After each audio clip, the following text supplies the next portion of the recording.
Star Tours announces the arrival of the Endor Express. Once we've had a chance to service the Star Speeder, we'll begin our boarding procedures. Thank you. May I have your attention, please? At this time, I'd like to take a moment to review our boarding process with you.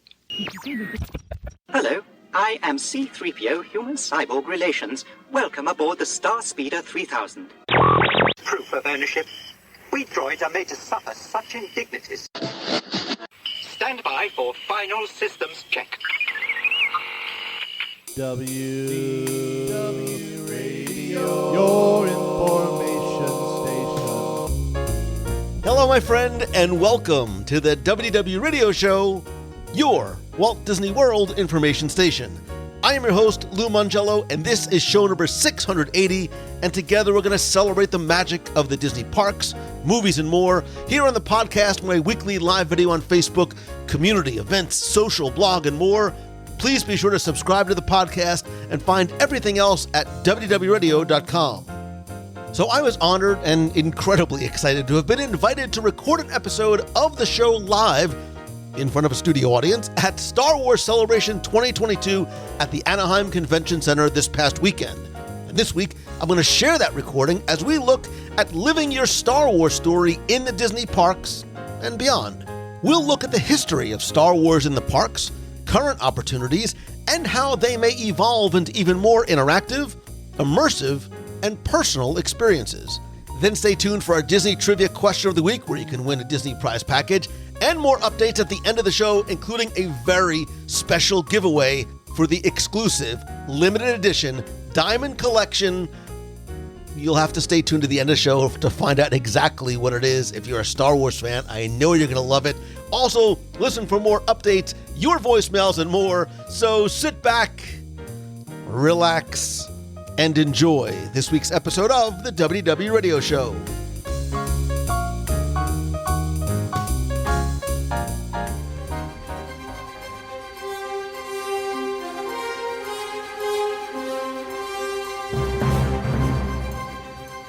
Good morning and welcome to day 4 of Star Wars Celebration and the live recording of WDW Radio. This is when I'm waiting for people to get up and go, oh, I'm in the wrong room. This is not the Bad Batch panel. I am Lou Mangello. Thank you so very much for being here. I know there is so much to choose from in terms of other sessions and panels and show floor that's going on. So I am incredibly grateful to you and for you for being here as we talk about living your Star Wars story in the Disney parks. And since that very first seminal moment back in 1977, when that massive Star Destroyer came across the screen, and I can see myself sitting in the theater in Middlesex Mall watching with my dad going, what is going on here? I think we were all literally fundamentally changed forever. We were taken somewhere else, far, far away. And it sparked in us, I think, a new storytelling experience, not just as passive observers in a darkened movie theater, but individually as well. Because I think because from that theater, we asked our parents or we rode our bikes to Toys R Us or to Sears, and there was no action figures actually on the shelves because we had to mail away a postcard and hope that they came in the mail. But metaphorically, we brought home so many of those newly familiar names and faces, and as many as we could. And then after ripping them off the bubble card, I'm sorry to all of you collectors that are shuddering, and if we knew back then what we know now, and we laid on our stomachs, right, on our big shaggy carpets in our basements, and we brought those characters and those stories to life. And we weren't just recreating stories that we saw on screen. We were coming up with our very own. And I think oftentimes those made-up adventures that we created took us off the floor or even outside. Yes, kids, we used to actually go outside and play. We didn't always just play on our phones. And we took our Han Solo blasters, of which I still have my original 1977 one, or even... Am I the only person that took the Christmas wrapping paper tube and pretended that they were lightsabers and beat our brothers around the head and face with, right? But we wanted to immerse ourselves in these stories, right? We weren't playing, cops and robbers anymore. We were, in fact, creating and living our own Star Wars stories. And if you fast forward many decades later, we're still doing the same thing, right? Many of you in this room are doing it right now, but with a lot better and oftentimes way more expensive toys. And in fact, we don't have to do that in the comfort and, to a certain degree, sort of security of our homes anymore, because we can be there. Because the Disney parks around the world, with the help of Imagineering and Lucasfilm, have afforded us the remarkable, I think when we were kids, an unthinkable opportunity to step foot into worlds we only could have dreamed of. So today, we're going to look at living your Star Wars story, Star Wars in the Disney parks. And while I may have spent many hours by myself imagining that I was Obi-Wan Kenobi, as late as last night, I cannot do this alone, so I would like to welcome, and I still believe in ladies first, Becky Menken. She is according to her note, she says, I am the CEO and Empress of MEI and Mouse Fan Travel. Listen, I'm reading what you wrote me. I was totally wondering where you're going with that, because I am never surprised, but always surprised at the same time. It's great to be here. And I'd also like to welcome back to the show Ryan Donahoe from the Forcecast. Thanks, Lou. Thanks for having me back. I'm excited to be here. It's been a great 4 days.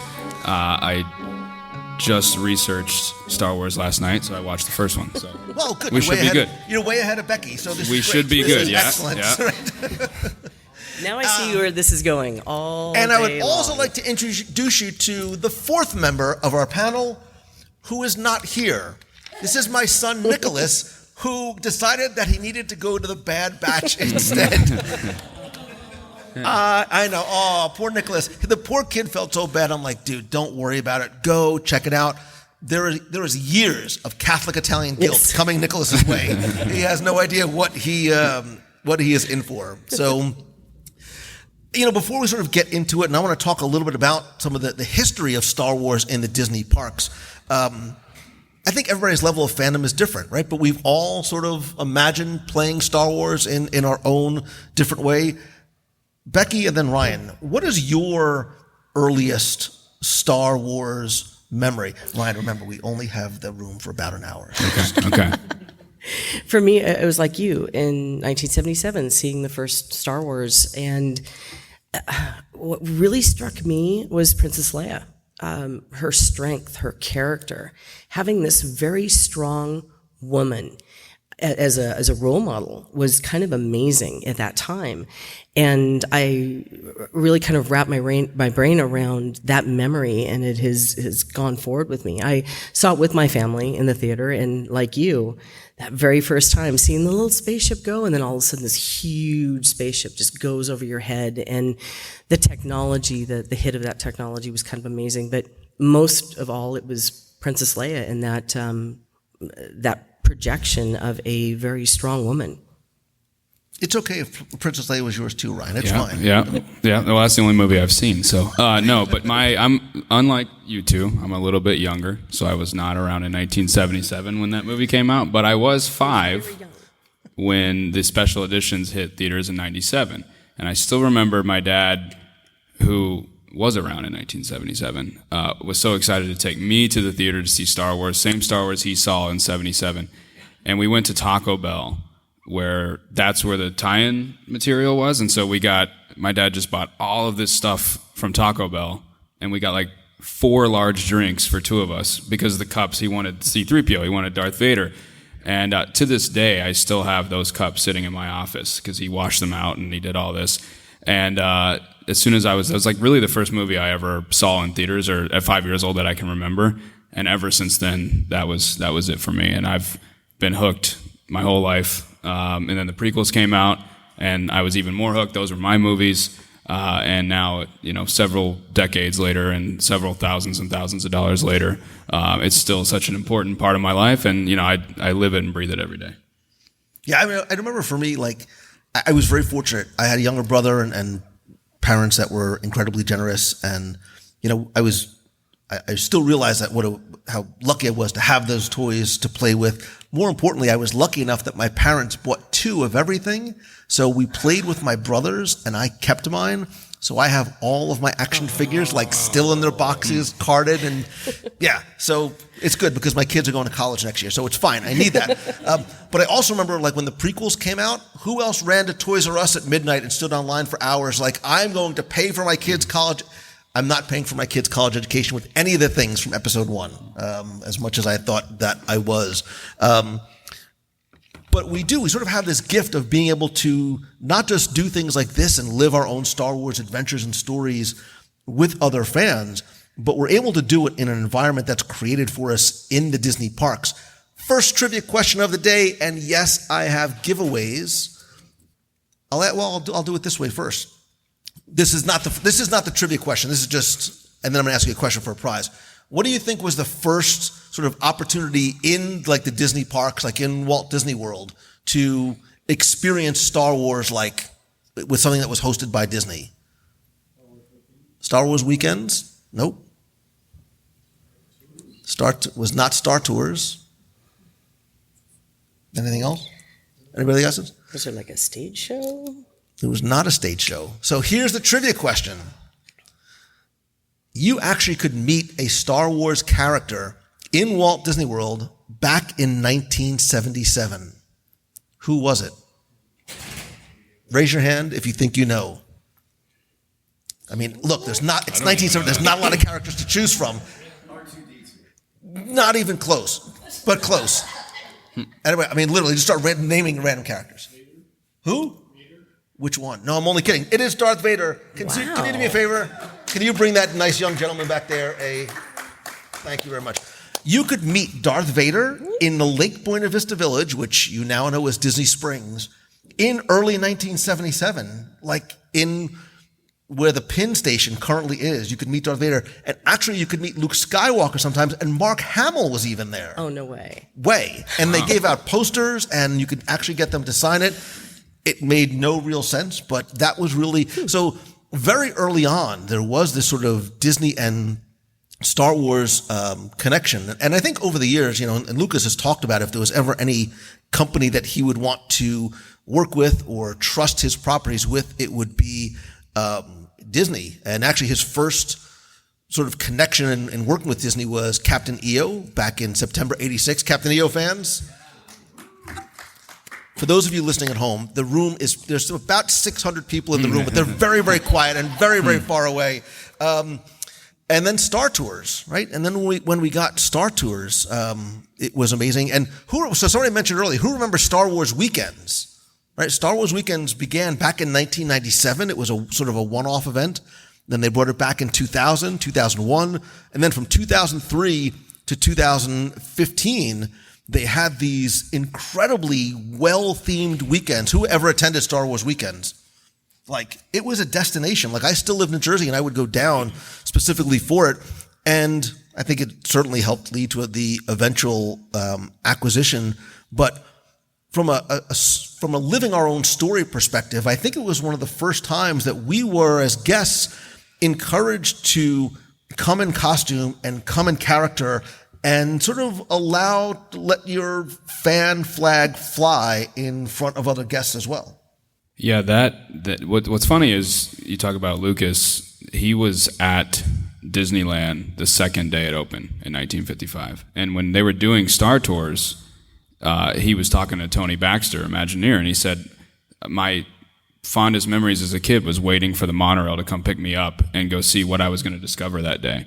So ever since that day in 55, Lucas has always wanted to have Star Wars in the Disney parks because he thought that was the best place to put it.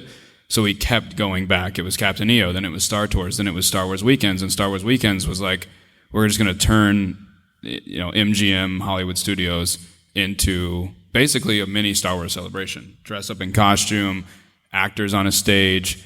And it was so popular. There was lines overnight. People would sleep overnight on the concrete in the parking lot just to get an autograph because they were so excited to see these actors. It was a brand new thing. The first Star Wars Weekends was before the first Star Wars Celebration. So that almost paved the way for these type of events. And it was even though it was crowded, it was a relatively intimate experience. Yeah. Like even sort of getting celebrity autographs around Echo Lake, like the lines were not like they are here. There was not a giant hall that you had to queue in for 11 hours beforehand. Beck, you ever do it? Well, I didn't get a chance to do it way back when. It was pretty recently, like in the last 3 that they actually had.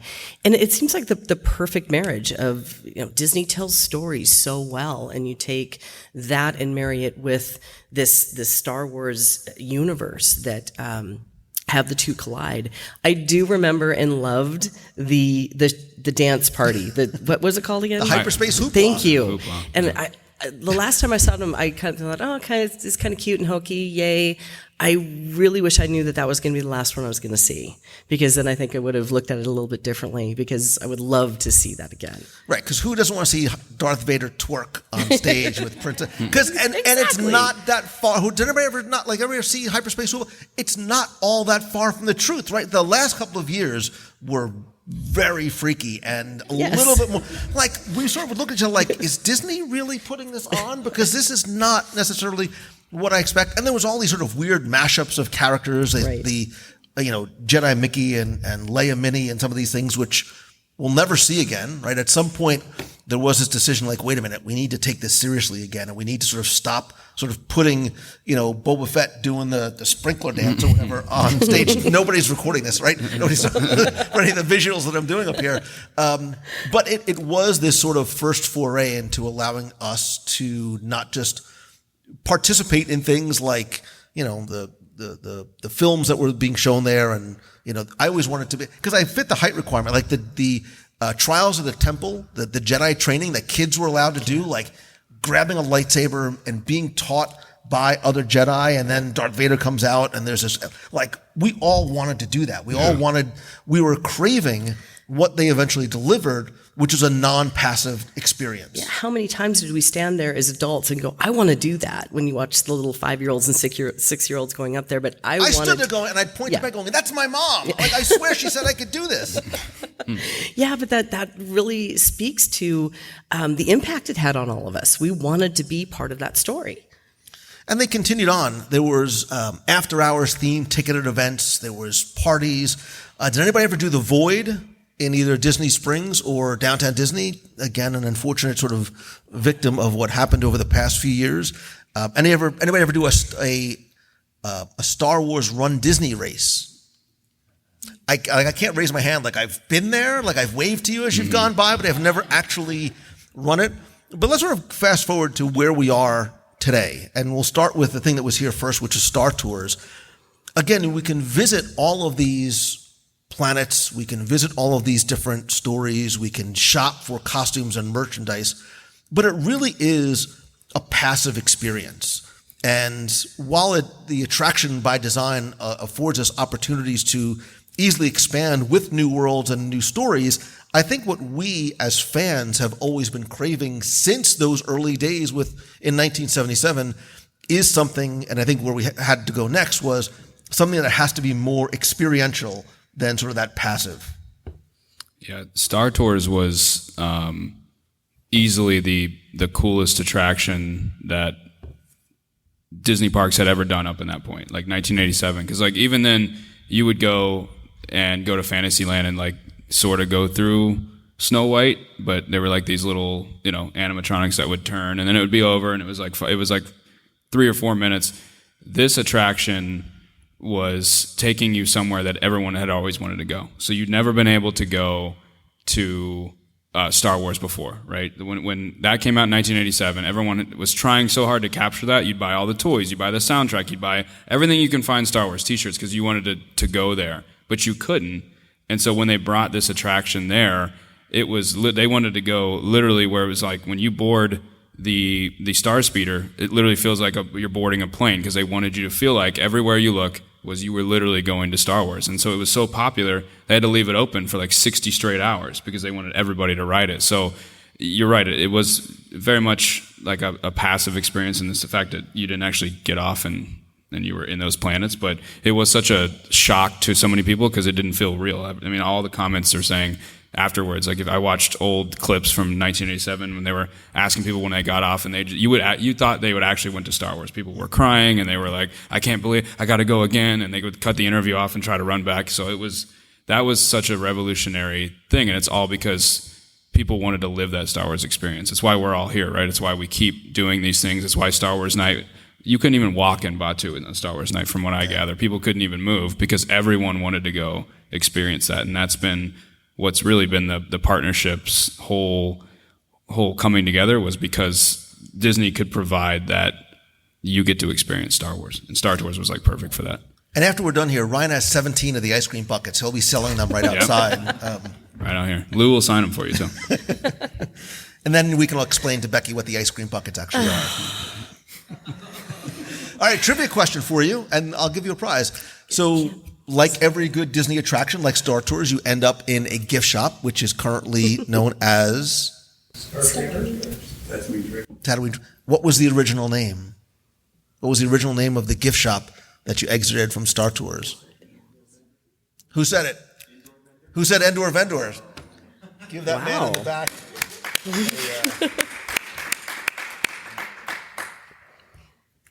Endor Vendors. It changed in '99 with the release of Phantom Menace. Becky, Phantom Menace is just whatever. Doesn't.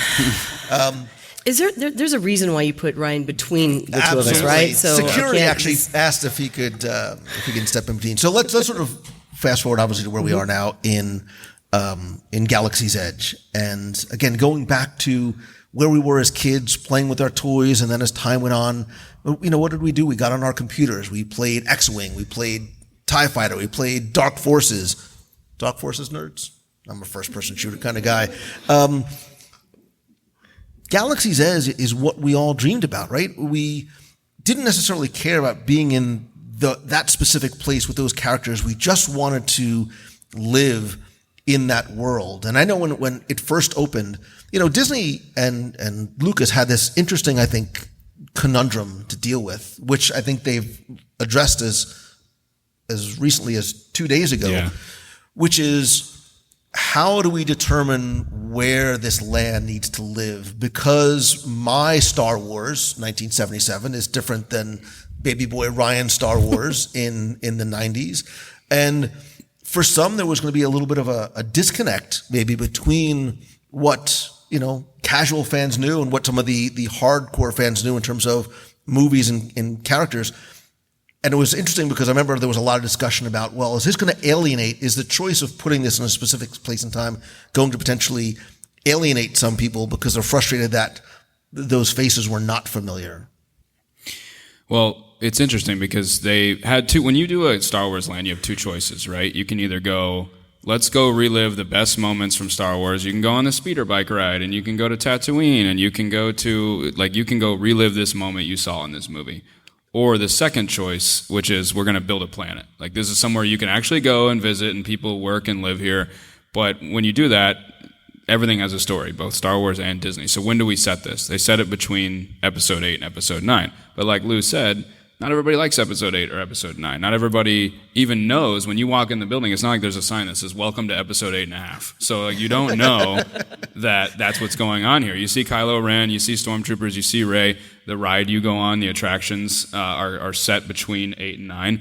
But like you said, it's such a generational story. It's what connects us, but also disconnects us, because you see something from 1977 and I go, that's cool. That looks old. And then I see something from 1999.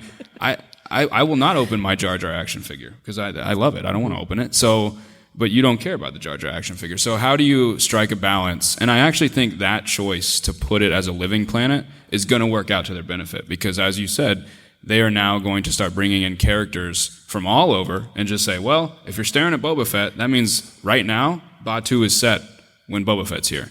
And if he walks away and Rey comes out, now we're in Episode 8 and 9. And had they done that original plan that we actually heard about on your show, where it's like, let's go to Luke's hut and let's go to the speeder bike ride and let's do this, you can't update or change that. And what's going to pay off is that now they're going to be able to say, well, Batuu is a living, breathing planet, and you're at any time you could travel back in time or forward in time, and you can see characters from the prequels all the way to the sequels and beyond, because Star Wars isn't going to end, right? So who's to say we won't see Obi-Wan Kenobi wandering around for some reason as a Jedi, because that's what's popular right now. That's what's on Disney+. So that living, breathing planet, I think, it had some kinks they had to work out. I remember the original menu came out, and all of the menu items were the Star Wars name. So it was like Tip Yip And people are staring at it, and they're like, well, I don't want to order that because what is Tip Yip? And then underneath it says Tip Yip fried chicken. And you're like, oh, okay, now I get it. So they're trying to strike that balance of a living, breathing planet and then timelines. And I'm interested to see how it works out, but I think it's going to pay off in the end because of the choice they made. You would have to, because from a business perspective, you've got a huge footprint in the park, and it needs to breathe, it needs to live, it needs to expand and grow along with the fandom. Because if you just had it as one point in time, it's going to become old and useless. Yeah, and if you go back, and I don't remember what show episode it was, but I interviewed Dan Cockrell, who was a former vice president of Hollywood Studios, and he talks about what that original plan, and that was the first time I ever heard it before, in terms of what it was going to be. And it was going to be the Star Wars that old people like us wanted, right? We wanted the cantina, we wanted Luke's, we wanted Tatooine. And I think they made a very smart choice by saying, this needs to exist on an empty playing field, right? We need to have a blank slate, and everybody has to start in square one, not just us as guests who can come in and create our own story, but even cast members. Like, I love the empowerment of cast members being able to create their own backstory. They can create their own costume. They are basically given this wardrobe selection to choose from and can mix and match to what they feel is the best expression of who they are, not as the person that, drove there from Windermere, but the character that they have created. So I love that too, because we forget they are cast members on a stage. They are performing a role, but it is not one that is scripted for them. It's one that gives them a wide spectrum of freedom and flexibility. And I love the opportunity, and I think people sometimes don't necessarily take it, to go to Batuu and strike up a conversation and watch some of the exceptional cast members really go deep into their own story, wanting you to learn and understand their story, but want to hear your story as well. And I know people that have gone there and they go in robes or whatever, and they have created their own backstory. And we'll talk about something else in a little bit where they really sort of have somewhat expensive permission to go ahead and do that. Well, the same thing. I did the same thing on the third or fourth day that I went into Galaxy's Edge.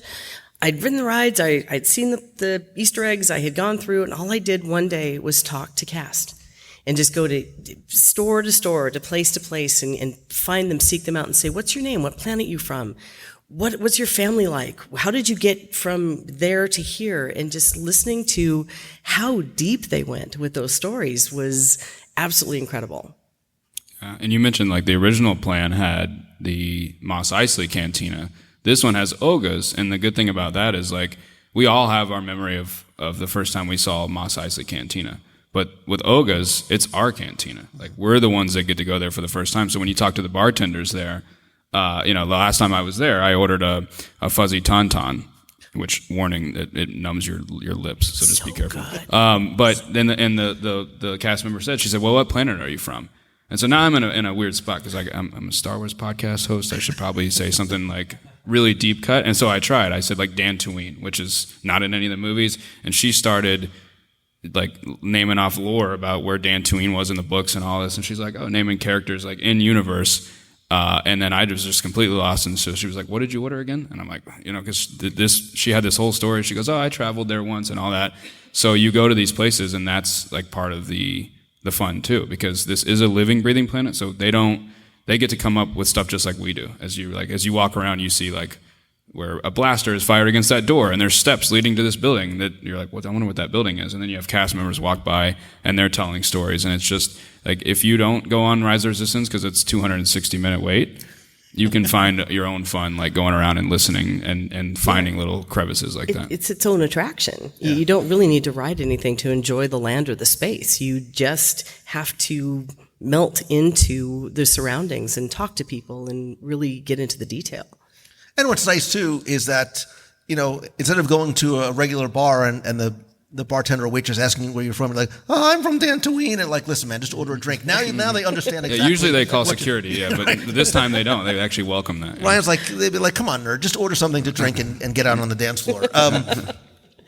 But again, this has all changed, right? This has all changed a couple of days ago with the announcement that now we're going to see some of those other characters like Boba Fett and Grogu, like, coming.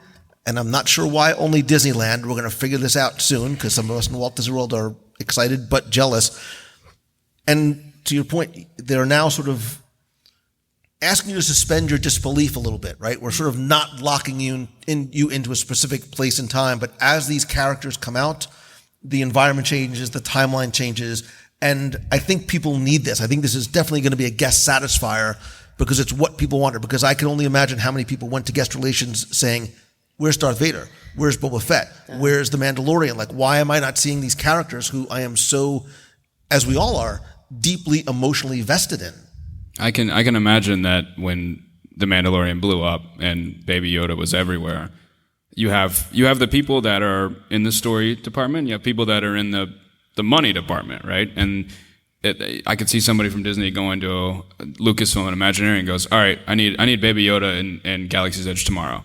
And then the story people go, well, it's set there between 8 and 9, and that doesn't really make any sense. The Mandalorian's between 6 and 7. I can see them going, I don't care. You have to put Grogu in this land. Everyone wants to see a Grogu. So it took some time. I mean, The Mandalorian came out 3 years ago, but they found a way to go, okay, Batuu is a living, breathing planet, but at any given moment, you will see a story that's taking place. Like Thrawn and Darth Vader went to Galaxy's Edge in one of the most recent books. And so there's a chance that you might see them hanging around Oga's Cantina because that's where they went in that book. And so when you're staring at Darth Vader, you're no longer in episode 8 and 9. But when you go on Rise of the Resistance, you're on between episodes 8 and 9 because that's when the story is. So they found a way to go, it's still the same place. You're never going to see Darth Vader and Kylo Ren rock next to each other. They flat out said, you'll never see that happen. So the story still exists. You just now get to be transported. It's just like when you go to Avengers Campus and Captain America's walking around and you're like, wait, didn't I just see you go back in time, spoiler alert, go back in time and not come back? So what are you doing here? Why are you with Moon Knight? That doesn't make any sense. But there's a story to it, and there's a reason, and they're going to see that with Galaxy's Edge now, where whatever show's out, whatever story comes out, they might have a comic book where Boba Fett goes to Black Spire Outpost, and then you go there tomorrow, and there he is, walking around. And you're like, wow, I guess I'm in when this comic book was set or when this TV show was set. And it's actually a brilliant idea because now it also, repeatability. I'm going to come back because I don't know what time. I might have went to Galaxy's Edge that day, and it was Kylo Ren Day. I want to go when the Mandalorian's there because I want to go during that timeline. And you might see menu items change. You might see different offerings because C-3PO might be there that day. And there might be a C-3PO special at Oga's Cantina. And now it's people that have gone once and twice. I got to go back because I want to see R2-D2 at Galaxy's Edge. More importantly, Ryan, it's merchandising. Imagine like the merchandise changes, like Galaxy's Edge, the flamethrower. The kids love it. Trivia question time. The planet in which Galaxy's Edge takes place is? What's the city in which it takes place? I'm C. I heard it. And just to let you know, the questions may get harder or easier. Oh, hi, I know you. Because I have some special giveaways that you can't buy at Galaxy's Edge. They got to get harder. They're autographed. They're autographed pictures of Lou. So everybody, get in line right here. Nobody wants that. But even, again, in terms of making it more of an interactive experience, and again, you experience Galaxy's Edge in the way that you want to consume it, in the way that you are most comfortable consuming it. So you might want to go in. Maybe your kids like it. You just want to go. I just want to go ride the rides. Right? I just want to go do the thing, and I don't worry about who or what a Hondo Anaka is. I just want to do it. But who has used your data pad? Who has used the Play Disney experience, right? So almost everybody in the room. Well, hold on, Lou. Can we try something different? If the answer is yes, let's make some noise instead of raising hands. Who's used the data pad? How about that? There we go. See, this is why I bring the experts on. Yep. I've only been podcasting for 17 years. I'm going to figure this out sooner or later.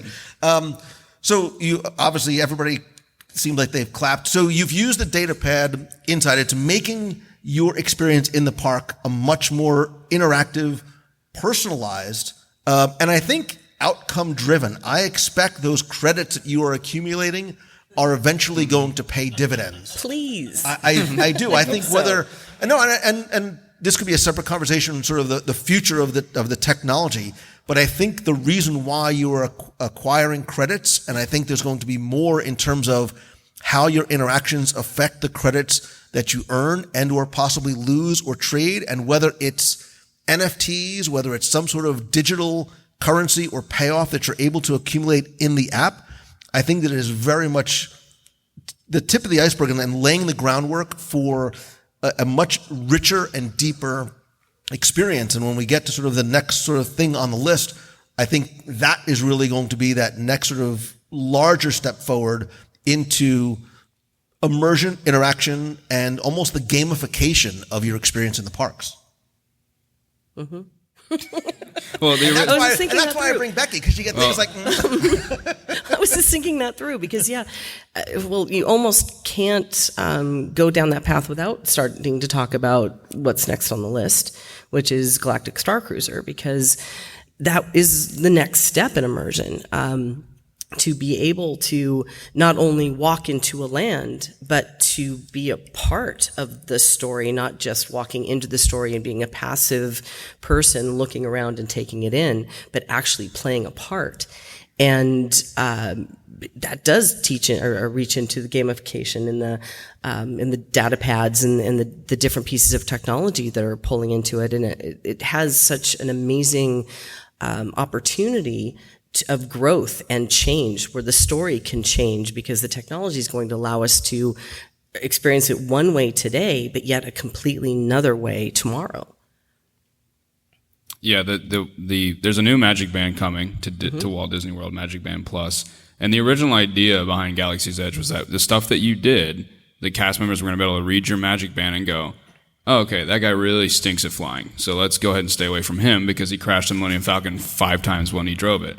Or now that Boba Fett's here, there's bounty hunters now going to be walking around Galaxy's Edge, so Boba Fett might be able to read your Magic Band somehow and go, oh, that guy's First Order or whatever, not First Order, I guess it would be Empire at that time, and be able to react to you that way. So I think the next step is, and they're doing it with the Star Cruiser, especially when you're on board Star Cruiser, but even when you come off Star Cruiser onto Black Spire Outpost, I think the goal is to be, as you're living your story with the data pad and the Magic Band Plus and the Star Cruiser, that the cast members and your stuff that happens, it really is a story playing out. And so if you want to choose to go that way, if you want to be a smuggler and you start doing things to be a smuggler, people are going to react to you that way. Mm-hmm. And then now it's not just you're in a Star Wars world, now you literally are living a story, and people are looking at you as a Star Wars character and not you visiting Disney World. And if they can pull that off with all the new technology and stuff, it's going to be a can't miss experience, because who doesn't want to be a smuggler in Star Wars and then people start acting like you're a smuggler in Star Wars. Right. Well, and the Star Cruiser is the first, I think, of what the future is going to be, where your choices matter.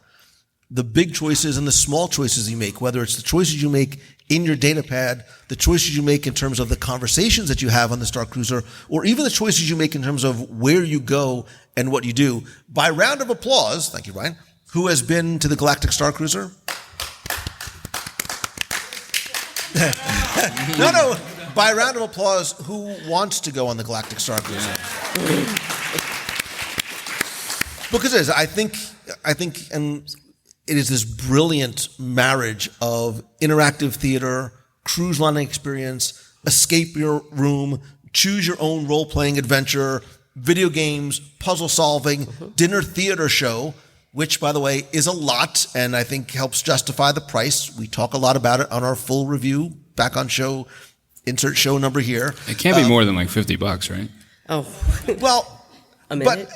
So for those who have done it, so you've done it, and I know that you don't have a mic in front of you, what did you feel in terms of what you got for your value, what you got for that 2.5 day experience?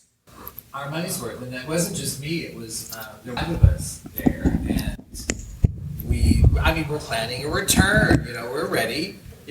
Initially it was 2 of us, and then we saw the pricing and had a little bit of galactic sticker shock, and we found 3 more friends, and we had a great time. Yeah. So a couple of takeaways. One, the more people you invite in to join you, the better it is for you as a group, the less expensive it is for you. We reverse engineered the numbers, and for what you get, and I understand there's that initial sticker shock, But knowing what, as Disney fans as we are, when you go to Walt Disney World, what it costs to experience different things, we sort of broke it down, and the numbers actually make sense. And for the kind of experience that I know that I got and that I watched my kids have, an hour in, I'm like, this was totally worth it because of the expressions on their face, including my daughter, who is not a quote-unquote Star Wars fan. She was a high school senior, like, I don't know, Dad, maybe I'll go home. I'll go with my friends at night. 5 minutes in, she was all in. Mm-hmm. And there was almost this, I wish we would have had costumes. I wish we would have created a backstory. Like, I almost wish we would have gone deeper. And I love the fact that she said, I want to go back. Because there is a repeatability factor. We had that FOMO on the last day when we heard about this incredible, I'm not going to spoil it, this incredible experience that some guests had because of the choices that they made, which showcased a brand new technology, a character we hadn't seen. And I'm like, I need to go back just so I can see and do that. Yes. And one of the big standouts about this is that you can be a casual Star Wars fan and get every single penny out of the experience. I'm not, as you mentioned, I'm a casual Star Wars fan. I went in with a bar thinking this is an expensive experience. This is not a cheap vacation. And it's only 2 days or 2 nights and 2.5 days. And the moment, I think it was day 2, that it really hit me how much I'm getting out of this. We were going to sleep at midnight, getting up at 6 a.m. because you didn't want to miss anything that was happening anywhere on the floor or out in the atrium area, because things were happening all over the place. And you did have FOMO every direction you were, thinking, I'm here, but what's going on in the engine room? But what's going on in the cafeteria? But what's going on? So we were running around like crazy. When we were done on the last day when we left, I felt exhausted in the best way ever. I wanted to go back because I wanted to maybe answer a couple of questions on the data pad a different way, because maybe I would then have some of these other missions that were available if you'd answered other ways. So the value was there. I walked away understanding why it's as expensive as it is and fully being able to recommend it to others because I now have a good understanding of it. Right, and it's different than Galaxy's Edge because when we ride Smuggler's Run, when we ride Rise, we all are experiencing the same thing. Our levels of fandom and knowledge of what we're seeing may impact that a little bit, but here, the choices you make impact whether you are called to the bridge to go and engage in a battle, if you take a job in engineering, if you lock up stormtroopers, help Chewbacca perform Jedi tasks, or have these secret, there was one thing I sort of happened upon, this secret meeting. I was kicked out of the room, wonderfully kicked out of the room, because the guy's like, no, you haven't been part of what we are doing. You were sort of on your own. He didn't say it in so many words, but it was so much fun and so unexpected. And I just wanted, we just wanted more. And I even said to myself, so who's been on a Disney cruise by a round of applause? Who's been on a Disney cruise enough to say, Nassau, I'm not getting off. I'm not getting off. So that's what I thought about Batuu. I'm like, I've seen Batuu. I don't need to do it. I want to spend time on the ship when there's nobody here. Going on Batuu was the best thing we did because my experience changed because of the story that Disney had created for us as guests. You've got your Chandrila Starline pin on. You are recognized differently. You're interacted with differently. The choices you make on Smuggler's Run, your performance on Smuggler's Run will impact what you hear when you're done with Smuggler's Run. I had more fun on Batuu, and I live 10 minutes from the park. I had more fun on Batuu than I ever had before. Yes, hands down. And I was the same, thinking, well, we've been there so many times. Wouldn't you rather stay on the ship because you're paying to be on the ship, right? You want to see what the ship is like. I am so glad we didn't make that bad decision because there was so much fun. There were people who seeked us out because we had the pins on. They give you the pin to identify you.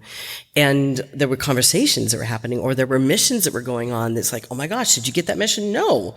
Secret stuff that only you can do, or even get Oga's Cantina, because you are a guest on the Chandrila Starline. Yeah, exactly. You have to, and that's one of the things that I tell people all the time when they go to this experience.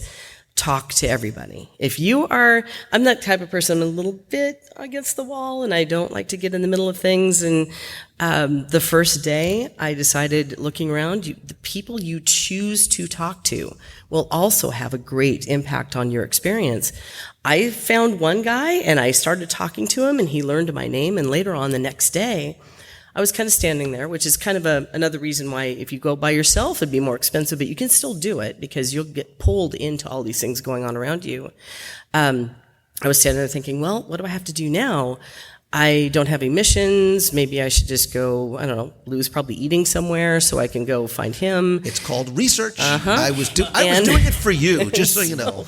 And so I'm walking past the elevators, and all of a sudden, the gentleman that I spoke to, which was a character, he was in an elevator with 4 other people, and he said, Becky, we need your help. You need to come with us now. And all of a sudden, I'm like, apparently, you need my help, and jumped in the elevator. But when they mention you by name, you're like, what is happening? How do you know we want to be recognized, right? We want to be appreciated. Mm-hmm. Imagining having that, let me put it in, imagine going downstairs and Jon Favreau walks by and he's like, hey, Tim, your brains would fall out of your head. Mm-hmm. But on a different scale, that's how you feel when you're like, Lou, I need you up on the bridge. And you're like, even if you're with a group, maybe my mission is different than you. And that's what we were. Like we were 5 people on 5 different missions. Well, yeah.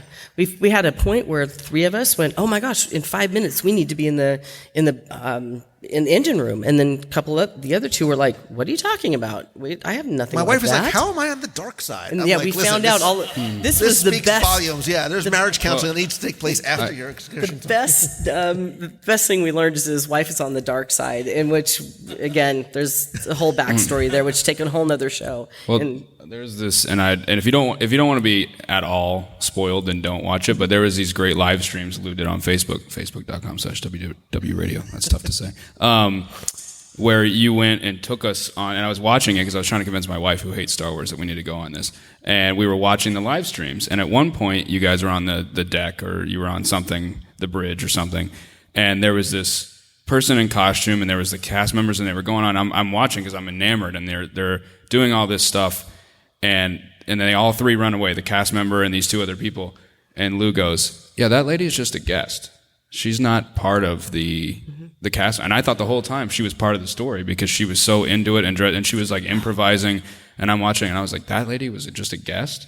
And I also remember there was a little room in your room where I could have laid down, but you never called me. So I've been wanting to get that off my chest because I was like, there's plenty of room in there for me. My phone must be off. Again, we know there's a group therapy that has to happen, I think, for So, no, but in all reality, I was watching these live streams, and you guys would go down under a certain steam room, and all of a sudden there's Chewbacca. And then, like you said, your wife was on the dark side, but you weren't, and it was kind of weird there, but I hope you worked that out. And then what struck me was that one lady who I thought was a cast member the whole time. She was in full costume. The cast member was yelling at her. She was yelling back. They were trying to fix something, and then they just took off running. And you literally said, "No, that's just a lady staying here." That was the craziest part. The story is taking place around you, using all 5 senses in 360 degrees at all times. Mm-hmm. When we're in Galaxy's Edge, it's we turn it on and off, right? Depending if we're getting on the attraction, getting off the attraction. I think it's present, but not sort of as overwhelmingly present. Look, I think the Galactic Star Cruiser is sort of the ultimate love letter to Star Wars fans. Ooh, it is like we want to give you the experience coming full circle that you always dreamed about as a kid, to live your own Star Wars story and adventure. We are not going to tell you what to do. You are able to create on your own. Yes, it's sort of like this flow chart. There's parameters and sort of decisions, that take you yes, no.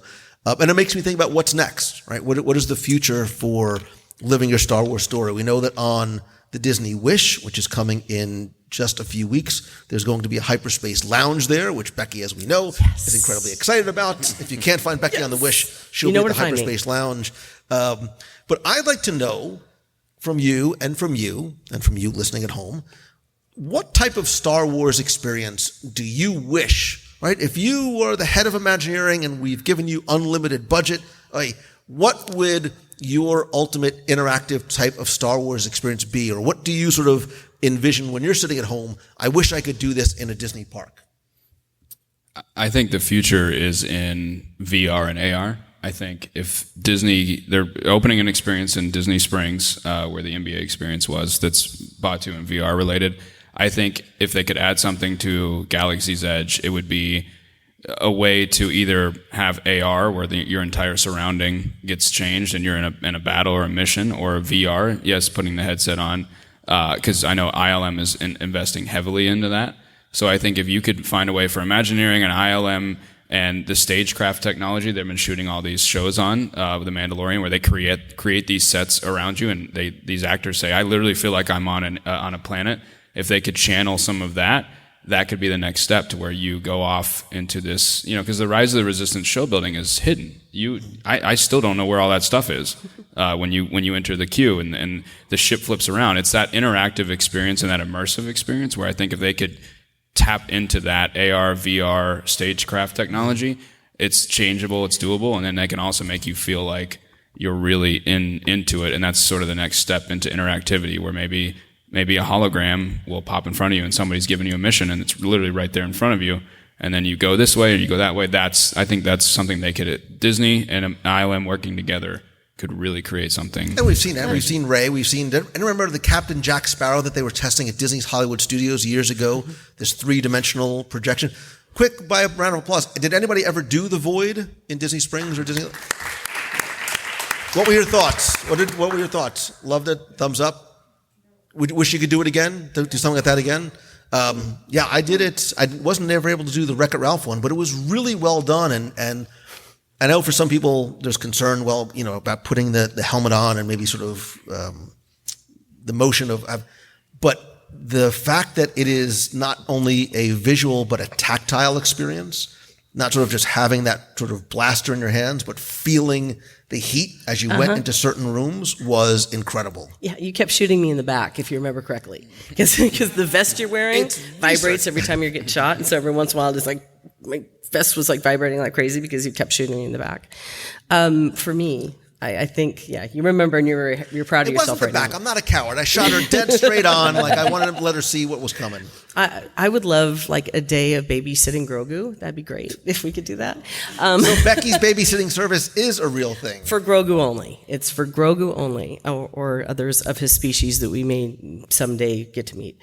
I do like virtual reality, but I gotta say, I really like the real thing. So if they could find a way to bridge the gap between the Galactic Star Cruiser experience and bring more AI into that, I think that would be a perfect world for me, because being able to just step into it and watch it go on around you with the helmet and stuff, great. But I loved being part of it. I loved running up and down those stairs. I loved going and actually physically having to put the ship into hyperdrive. I loved physically being able to do that. So if they could figure out a way to bump up that technology a little bit, find a way to maybe bring down the cost a little bit so that others could enjoy that experience as well, more easily, that would be where I'd want to go.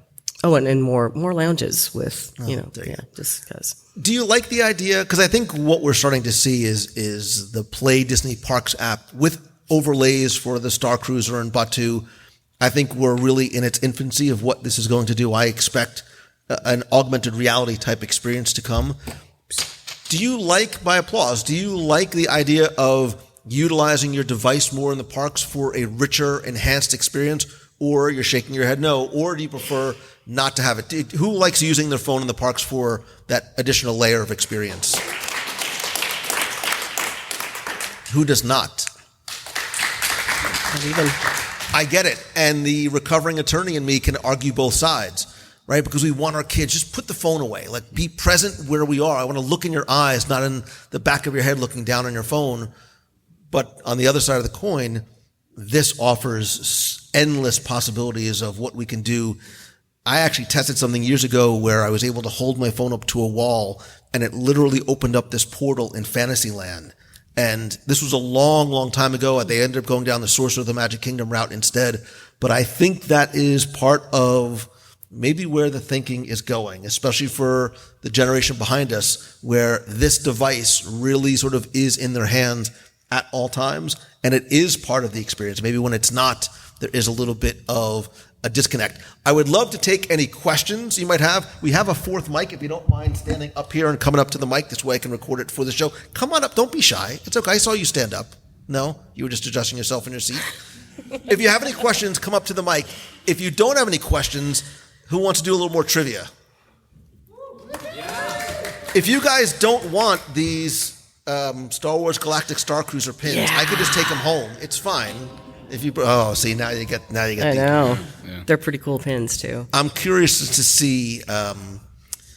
Let's see how nerdy like they really are. So you've all been to Galaxy's Edge? All right. And this time, don't bark it out. Just raise your hands. We've all been to Doc Ondar's Den of Antiquities. By applause, who spent way too much money in Doc Ondar's Den of Antiquities? Yeah. What species is Doc Ondar? Man in the corner. Come on down. Wow, nice. Wow. He's a Thorian. I know the answer to this question already. Would you like one of these sweet WDW Radio backpacks, or would you like what's behind door number 2 and a Chandrilla Starline pin? I had a feeling you were going to. I'll even give you the choice. I have 4 different pins to choose from. There you go. And take a WDW Radio sticker, too, as long as you're here. Okay, so clearly these guys are way more... well, I have to make these questions probably a lot harder. All right, let's go. I'm going to go super, super hard. You don't have to tell me what the number is, but Galaxy's Edge is full of Easter eggs. There's Easter eggs everywhere, including on Becky's favorite thing, which are trash cans, which for us usually are tabletops. Web slingers. Every Star Wars Galaxy's Edge trash can has a special number on it, 3263827. What is that number significance?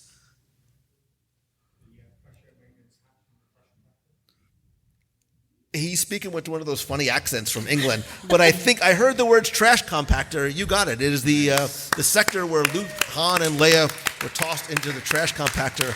And it's not my favorite thing. It's just our favorite place to have dinner, apparently. Wow. I don't know why. We end up on trash cans. There you go. It's a thing. Take anyone that you like, and take some stickers, too.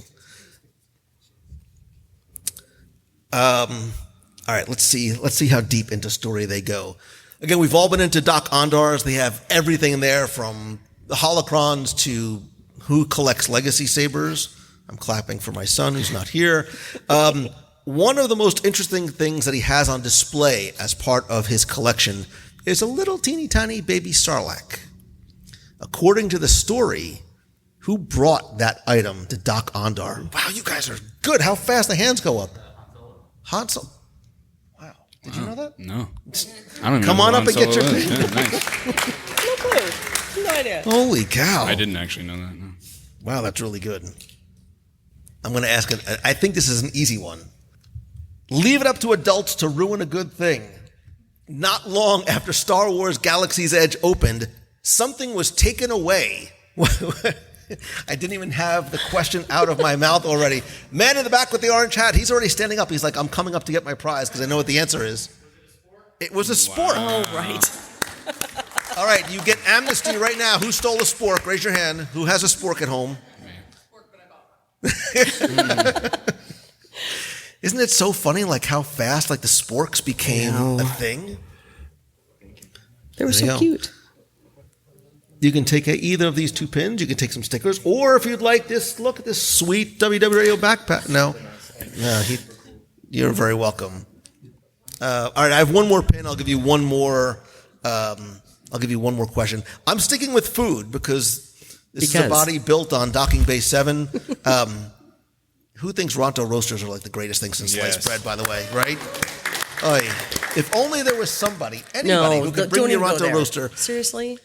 Who is the head chef at Docking Bay 7 Food and Cargo?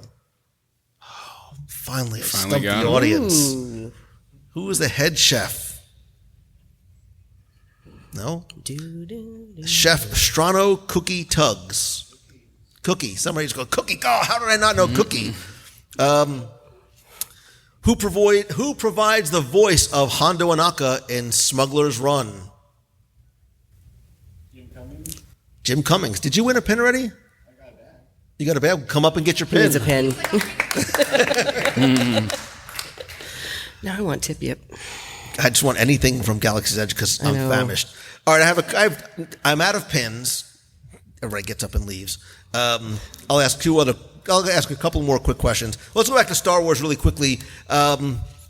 In Star Wars, if you listen carefully to some of the boarding announcements on screen and over the intercom, they mention a land speeder number. What is the land speeder that is illegally parked? Oh, come on, nerds. Guys, you need to know this one. Yeah. What? Probably 1138. What's the first three letters of that? There you go, big guy. Jeez. Thank you. I love the fact that he's wearing his Star Wars Coca-Cola shirt. All right, I'll ask him what. Let's see. Do you guys have? You're a big. What is Lou's middle name? Nobody knows. I'm not even. I know that. That's not the answer. I totally know that. So when you enter Doc Ondar's, there's that bas relief mural right in front. That sort of as soon as the doors open. Where have you seen that in the films before? Somebody who hasn't already won a prize before. Way back in the corner. In Emperor Palpatine's office. By the way, she phoned a friend like the guy.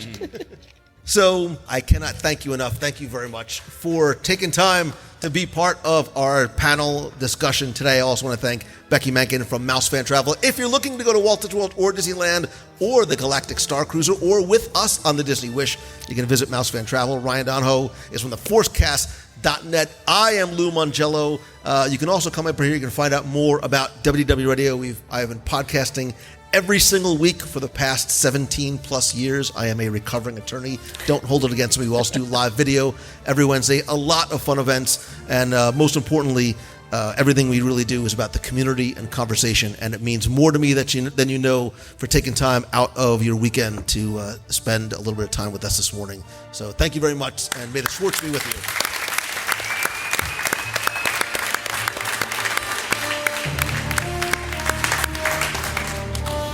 You guys are great. Thank you. Thank you.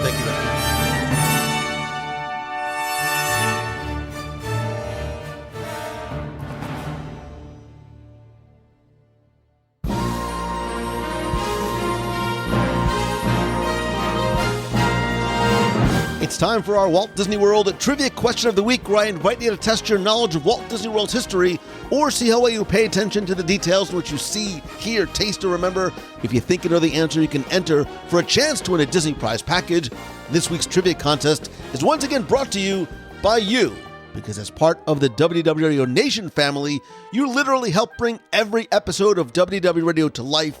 Every live broadcast, the contests and giveaways, they're all thanks to, by, for, and because of you. You can find out how you can help the show for as little as $1 per month and get cool exclusive rewards every month like scavenger hunts, trivia quests, participate in our group video calls, get access to our private Facebook group, shirts, stickers, monthly care packages, early access to special events, and much more. I want to thank some new and longtime members, including Charles Stoddard, Amy Lonergan, Tommy Reeves, Susie Marchetti, and Elizabeth Stuckman. I love you. I appreciate you and your support and friendship and help, and I love being able to give back to you each and every month. And of course, don't forget that a portion of your contribution goes to our Dream Team project to benefit the Make-A-Wish Foundation of America. And because of you, we've raised more than $550,000 to help children with life-threatening illnesses and their families come to live out their wish in Walt Disney World. To find out more and be part of the Nation family, please visit www.radio.com/support. Now, before we get to this week's question, we're going to go back, review last week's, and select our winner. So last week, we did a live review from the very delicious Three Bridges over at Grand Destino Tower, and I asked you to tell me what is the name of the concierge-level lounge at Disney's Grand Destino Tower at Coronado Springs Resort. Thanks to the hundreds of you who entered and got this one correct and knew that the answer is, of course, the Kronos Club. And that is this beautiful, bright, very comfortable lounge where club-level access guests can relax. They have light refreshments throughout the day and at night. There's also other concierge-level services that you can access right through the desk there. And the name Kronos actually comes from the animated short film Destino, which was a collaboration between Walt Disney and surrealist painter Salvador Dali that began back in 1945, but wasn't released until 58 years later in 2003 by the Walt Disney Animation Studios. Now, where do we get Kronos from? Well, Destino tells this tragic love story of Kronos, who is sort of the personification of time, who falls in love with a mortal woman. And in this beautiful, brilliant animated film, you see the two sort of float across many of the surrealist landscapes of Dali's paintings. Anyway, I took all the correct entries, randomly selected one. Last week we were playing for a WDW Radio pin, keychain, and bonus mystery prize. And last week's winner is Kelly Andruski. So Kelly, congratulations. I will get your package out to you right away. If you played last week and didn't win, that's okay, because here's your next chance to enter in this week's Walt Disney World Trivia Challenge. So we just came from Star Wars Celebration and the Disney parks, and that's exactly where we're going to stay, because this week I want you to tell me what Walt Disney World attraction uses, or once used, the same ride system as Star Tours. There is or was another attraction in Walt Disney World that used that same ride vehicle system as the current Star Tours attraction. What attraction is or was that? You have until Sunday, June 5th at 11:59 p.m. Eastern to go to WDWRadio.com, click on this week's podcast.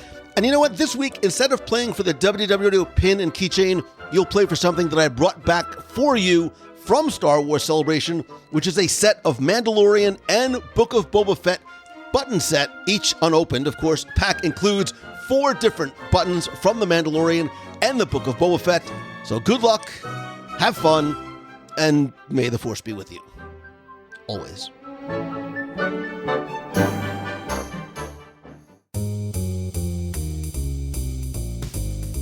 That's going to do it for this week's show. Thank you so much for taking the time to tune in this and every week. If you were at Star Wars Celebration and at our live recording of this week's podcast, thank you so very much. It means more to me than you know that you took time out of your incredibly busy weekend to be part of the show. I'm so grateful for your support and your friendship and you just being there. It made an incredible weekend even better. I would love to hear from you.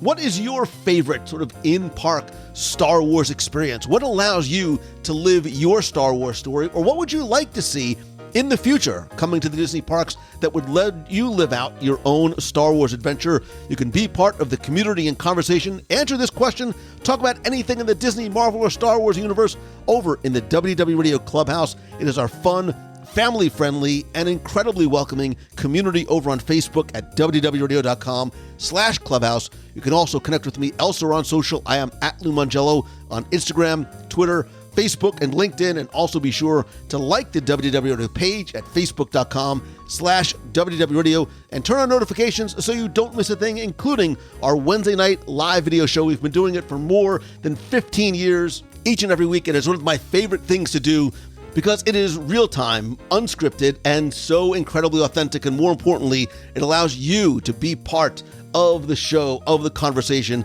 as it is actually happening. And again, that's every Wednesday, 7:30 p.m. Eastern at WDWRadioLive.com. And also, speaking of community and social and Star Wars Celebration, I brought back something very, very special just for you. The one and only hot ticket over the weekend was the Star Wars Celebration 2022 limited edition of 5,000 Diamond Collection Grogu Funko Pop. To say it was like Black Friday every morning at the Celebration store for the limited amount they had available is an understatement. These have been going for more than $250, I saw $300, $400 on eBay, and I was able to secure one, and I brought it back for you. And I'm going to give it away. No strings attached, no trivia question to answer on Instagram. So if you go to Instagram.com/Lou Mongello, you can find out how you can win this very, very coveted and also very cute and glittery Baby Yoda figure. I will run this giveaway for about a week again at Instagram.com/Lou Mongello.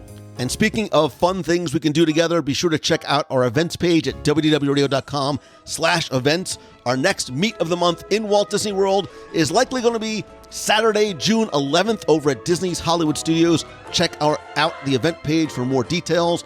Our Night at the Hoop-de-Doo musical review is going to happen.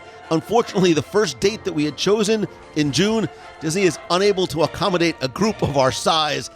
Thank you so much for the overwhelming response. So we are working with them to secure a new date that is coming soon. Stay tuned for more updates. Make sure you turn on notifications in the clubhouse and subscribe to our newsletter at WDW Radio.com. You'll find a link right there. That is the best way to get first notifications of this event when it announces and releases. I'd also like to invite you to join us on one of our many group cruises. We have our August 1st inaugural cruise on the Disney Wish.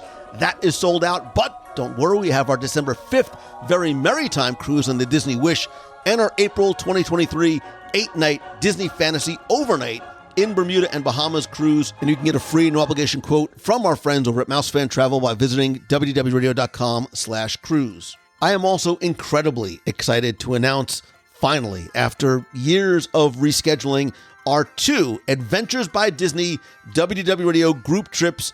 Our first is going to be March 10th through the 17th, 2023. We are finally going on our Adventures by Disney to Italy, Rome, Florence, Venice, and Tuscany. And just a few months later, if Italy doesn't work for you, that's okay. And this is one I've really been looking forward to. It is a domestic Adventures by Disney from July 19th through the 25th.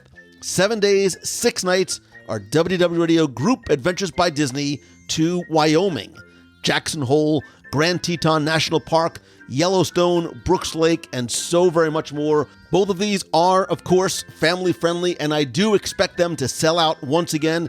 If you're interested in getting a free no obligation quote from our friends over at Mouse Fan Travel, you can visit the events page at www.radio.com/events. Click on the post for either or both of those and use the form there, and a Mouse Fan Travel advisor will reach out to you for more information.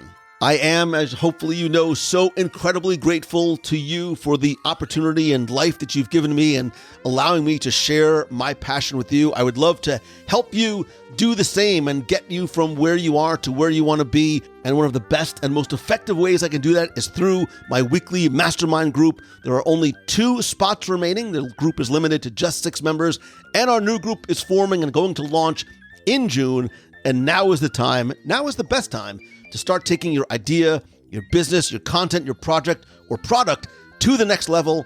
It'll not only help you keep moving forward, but it will help teach and guide you on how to profit from your passion and make your dream a reality. You can learn more and apply to the group by visiting LouMongello.com/coaching. If the weekly group might not be the right fit for you, stay tuned because I'm also going to release tickets for my Momentum Weekend Workshop in Walt Disney World, which is Saturday and Sunday, October 22nd and 23rd, with an optional mastermind day on Monday. For more information, visit LouMongello.com/momentum, and I'll be posting a link to where you can get your ticket. And this event is limited to just 50 people. I'll post that link in the clubhouse. Stay tuned this week. And as always, my friend, and you are my friend, whether we have met yet or not, all I ask that if you like the show, please help spread the word. Tell a friend, invite them to be part of the clubhouse and subscribe to the podcast. And if you can, share a link to this or your favorite episode on social.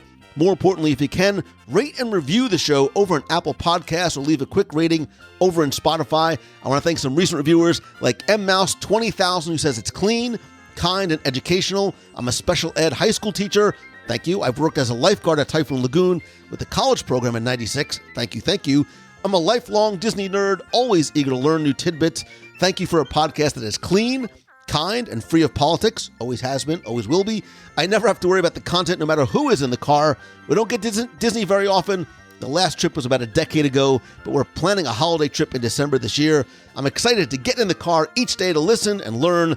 This was definitely God's calling for you. Wow, thank you. And that is from Teresa Ireland. And finally, most importantly, thank you. Thank you, thank you, thank you so very much for everything that you do that allows me to not just live my own Star Wars story, but live out a dream that is beyond anything I ever could have imagined.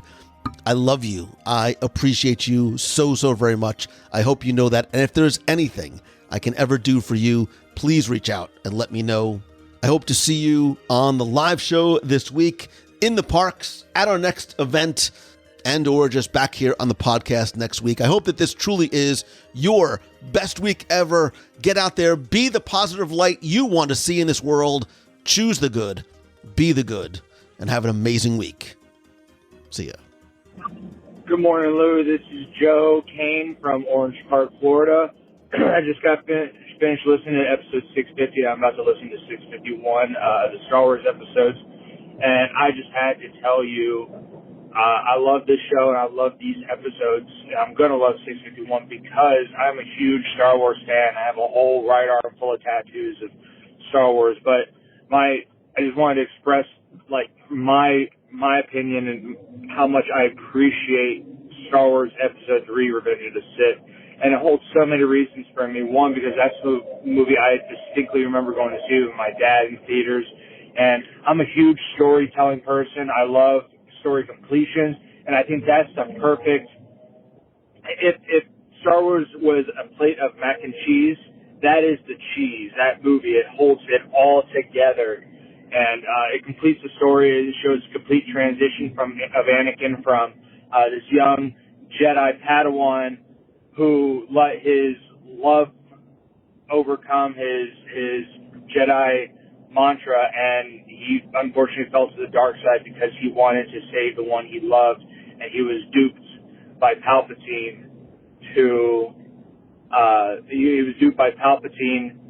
thinking that he could save her, but Palpatine's dark background kind of ruined that for him, and I just love it so much. I grew up on it, and I've been a Star Wars fan since I was about 6 years old.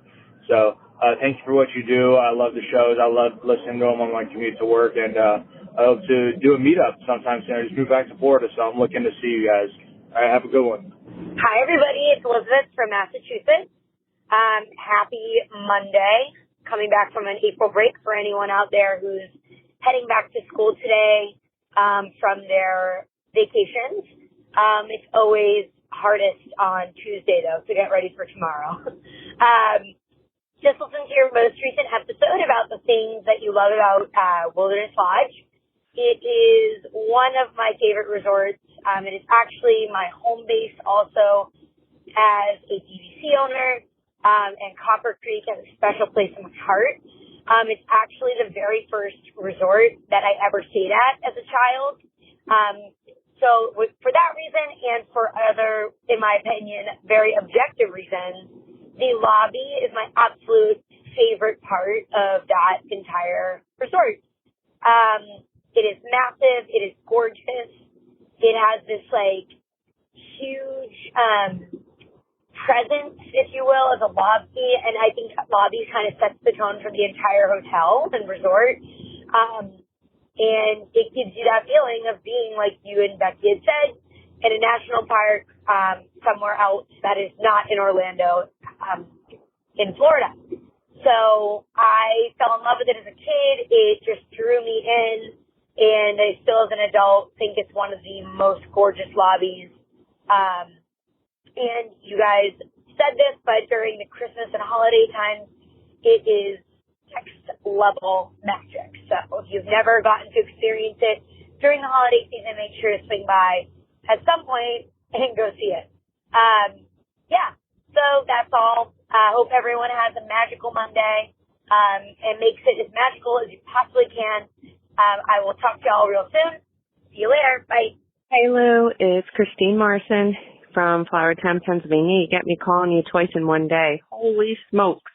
I just finished listening to the top 10 recap smells, and for me, it is Flight of Passage and Beach Club that get me right in all the feels.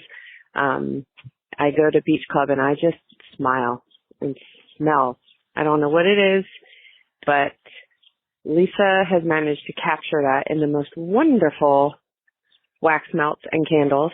I'm into her wax melts now, by the way. So I have the Ocean Flight and the Riviera one, because Riviera is now going to be my new Disney home. I just haven't gotten there yet, but I want to know what it smells like. So here we go. Anyway, my son has this lotion that smells like Ocean Flight. And I'm in the middle of listening to the podcast with you guys, and he comes downstairs this morning to go to school, and he has it on, and I'm like, oh my gosh, I smell Beach Club. Where is it? I weirdly I weirdly go smell my son, which is just goofy, but I'm his mom, so whatever. Anyway, so that's my favorite smell. It takes me back, and I could ride Flight of Passage over and over and over and over again. And dare I say, for me, Flight of Passage is higher on my list than Rise of the Resistance. Woo! That probably just upset a lot of people, but it's my absolute number one. It's my number one attraction, number one smell. I love it. I can't get enough of it. Actually, I put the wax melt on all day in the basement when I'm working with the dogs. So, yeah, thanks, Lisa. I'll be ordering more. And it was so great to hear Tim. I just love him. And that's it. Everybody make someone smile. Maybe I'll call again today. Who knows? I don't know. See ya. Have a great day. Bye.